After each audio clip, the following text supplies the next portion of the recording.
How's it going, Yankee fans? Welcome back to Fireside Yankees with your boys, Alex and Ryan. So yesterday we discussed Jason Dominguez. Today we're discussing Austin Wells. Now, guys, our catcher position is a little bit in flux right now. We like Jose Trevino. He's one of the best defensive catchers in baseball. Well, we know one thing. He's not a good offensive player. He has some good slash lines against lefties, but against righties, he's basically an automatic out. Now you look at Kyle Higashioka. He's 33 years old. Has been a serviceable backup, catcher for a while. So, he's played his part. And then you have Ben Rortvedt, who, hasn't really looked altogether that good offensively, defensively, nothing to write home about. And then they call up Austin Wells, and Austin Wells is a 24-year-old, I guess not even really a rookie yet. It's his first action, 3 games in the MLB.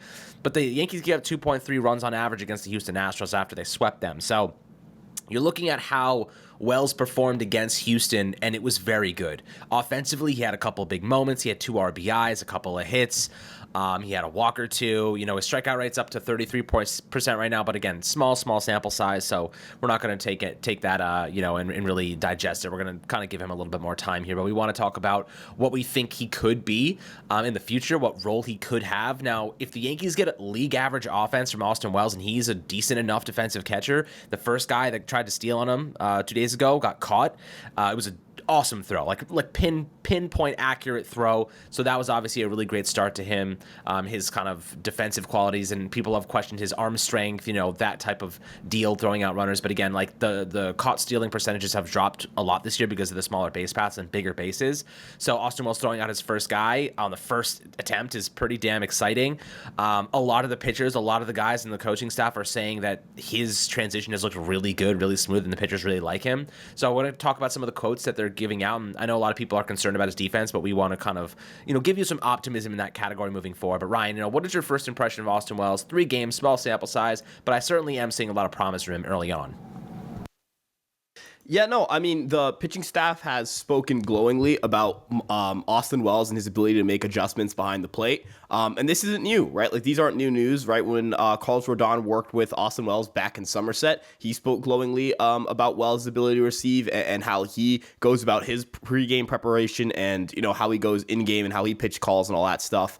We've seen, as you mentioned, a lot of doubts about whether Austin Wells can be a catcher or not.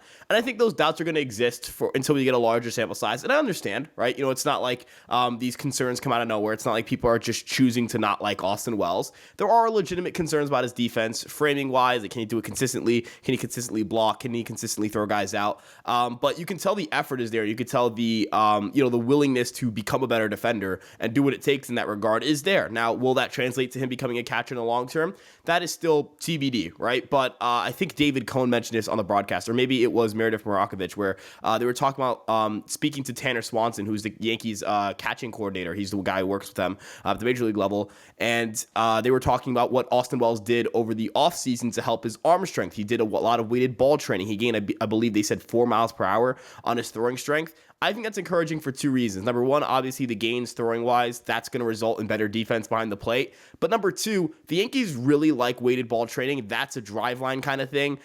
They clearly care about it for their pitchers. You see their pitchers consistently like, hey, a big thing they teach is velocity, and they try to get these guys to max out their velocity. If they can translate that into other areas of their development outside of throwing, into areas maybe like bat speed training, whatever it may be, I think it's only going to make the organization better, right? I think the more they utilize different outside resources and tools to better their players, the better they're going to perform. And we've seen that with the young kids. These guys just look like different ball players, right? They go into Houston, and I know that it's a 3-game sample size, and yes, on any given day in baseball, anybody can beat anybody. I completely understand that. But the Yankees haven't swept the Houston Astros at Houston in 10 years, right? I mean, I don't think they've swept them in a 3-game series at all in the last 10 years. And I mean, look, I'm not saying that, you sweep the Astros, that's it. This core is going to go out and win a World Series. But I mean, they did something that the other core could not do, right? They did something that the other core failed to do, which is show up to Houston, play 3 very good baseball games and win 3, all 3 of those games.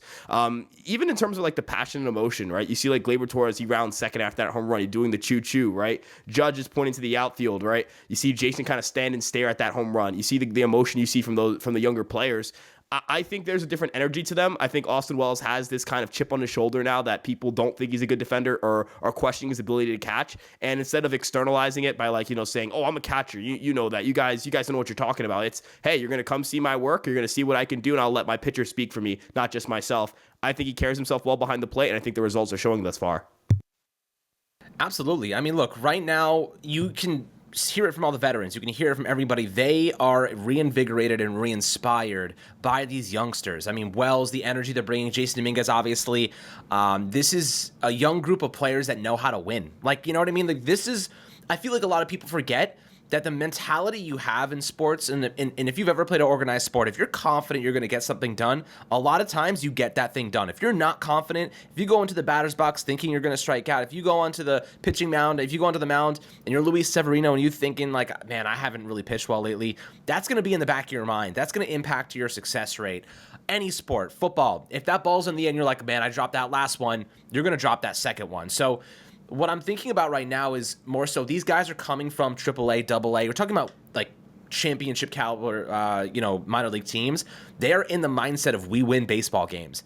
That mentality bleeds into everybody else. Jason Dominguez, he's like, I win baseball games. I am Martian, basically. So you're looking at what Dominguez offers this team. It's not just a young bat with an unlimited upside. It's a guy that knows how to freaking win. It's a guy that brings energy to a club that is desperately in need of revitalization. Austin Wells, similar thing. He comes here and it's just everything about him and their kind of character is different than what we've seen this season. We've seen a lot of guys hanging their heads. We've seen a lot of guys not going 100%. We've seen a lot of guys failing to come up in big moments. These guys are making an impact in 3 games against one of the best teams in baseball, the Houston Astros, right? A team that has our numbers 4 out of the last 5 years, aside from the cheating, obviously. When we have played them, it has been like almost like non-competitive at times. These guys, I feel as though it's early. Like, let me get that out of the way. It's early. But the early returns say that there is optimism here, that there's upside and there's promise. When it comes to Austin Wells, this is what some of the Yankees are currently saying about him, which I think is worthwhile noting because, for a young player making the transition with people questioning his defensive quality, it is nice to see that these players are coming to his support, I would say. So Michael King, who had 5 hits, 1 earned run over 5 innings with Austin Wells on Sunday, I believe, said this about Austin Wells. He said, he had a great game plan going in. He's phenomenal at adjusting and real great communicator. We had a ton of conversations in between innings about what we think they were doing, what they were sitting on, different sequences to use. I loved working with him. I mean, you tell me that sounds like a pretty nice review. This is what Tanner Swanson said, the Yankees catching coach. He said, I've been extremely impressed with just kind of the aptitude and how he stepped into this environment. All things considered, he's been able to step back there and kind of manage the moment and really just lock in at the task at hand, which is a challenge for a lot of young players. And basically, Wells comes back and said it gives me a lot of confidence in the world, all the confidence in the world, to have the guys on the mound be able to trust me right off the bat. To me, it sounds like they're building him up mentally, and it sounds like he's performing well. There's a lot of people in the comments, even on Twitter already, Austin Wells is not a good catcher. Austin Wells is a bad defensive catcher. So far, that hasn't been the case. Objectively speaking, it hasn't been the case. He's been a fine defensive catcher. He's thrown out a guy. He gave up 7 earned runs over 3 games combined. Against the Houston Astros, guys, that's pretty good. He was calling some good games there. Ryan, when you're looking at Wells, how do you project him in 2024? Right now, I think that Trevino probably still starts the season, but I think that Wells is the first option backup. And then there's potential there for him to steal that starting job. That's how I kind of envision this going. I don't think they rush him into that starting job, but I think that he is the first option behind Trevino. But Trevino maintains that job simply because, or maybe they platoon them. Maybe they go they do some sort of platoon there, but I feel like you probably want more consistency. They really, most teams go defensive. Trevino's one of the best defensive catchers in the game. I personally think that he maintains that starting job next year, but Austin Wells probably takes over for Higashioka. What is your thought about that?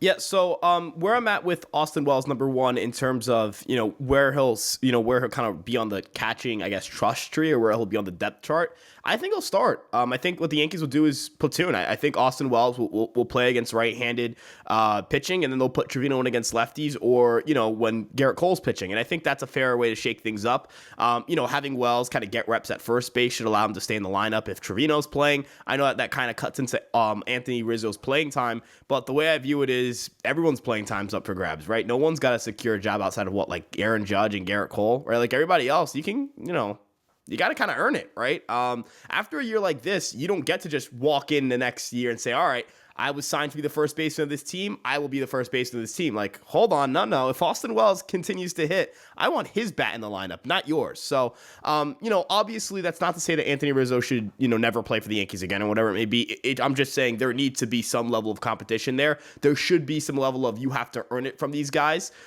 So, in that front, it'll definitely be interesting in spring training. But a second thing I want to know is, remember those conversations that were had about Anthony Volpe at shortstop, right? Whether Anthony Volpe could be a shortstop or not.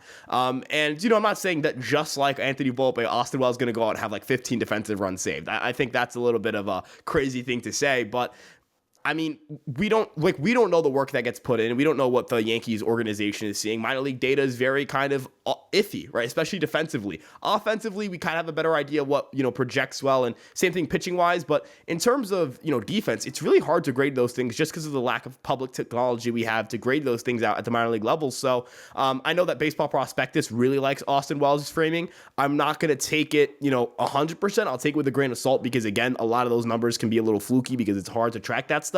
But a lot of the public data we have on Wells suggests he's not that bad of a catcher. And that was the same situation with Anthony Volpe. I remember he had pretty good public data minor league wise defensively, but the reputation wasn't there. And it just people just kind of said, all right, I guess he's not a good defender then.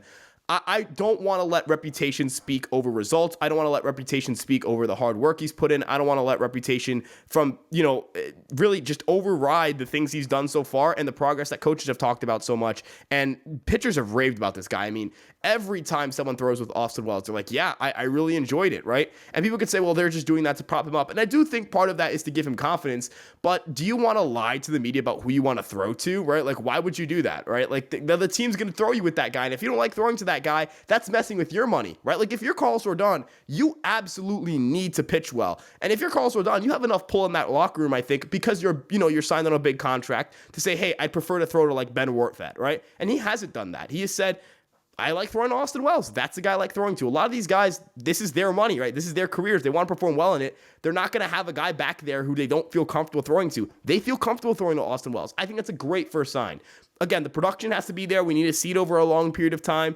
But so far, I think the returns are good. And my big takeaway is I don't want a scout's reputation, a scout's opinion on Austin Wells to override what A, the data says, or B, what pitchers feel about what throwing to throwing to Austin Wells is like. I mean, look, right now I feel pretty optimistic about where we're at with Austin Wells, although it's very early. It's very, very early, guys. So, we're going to be keeping track of it over the next couple of weeks. Obviously, we have about a month left until the regular season comes to an end. But Wells becoming a good offensive and defensive player would be I don't say a godsend for this Yankee team. We haven't had a good offensive catcher in God knows how long, Posada maybe. So, I feel as though maybe even Gary Sanchez in that 1 year that he went parabolic. And, if Austin Wells can take advantage of that short right porch in Yankee Stadium, he can walk at a double-digit clip. He can keep the strikeouts at 25% and below, and he can provide slightly above average defense. The Yankees are in good shape for a very long time in the catcher position. But again, there's a lot of work that needs to go into that before it's actually reality. But we're optimistic. We got you guys covered, as always, on the Fireside Yankees channel. Always happy to hear perspectives below in the YouTube comment section. And we'll catch you guys on the next one.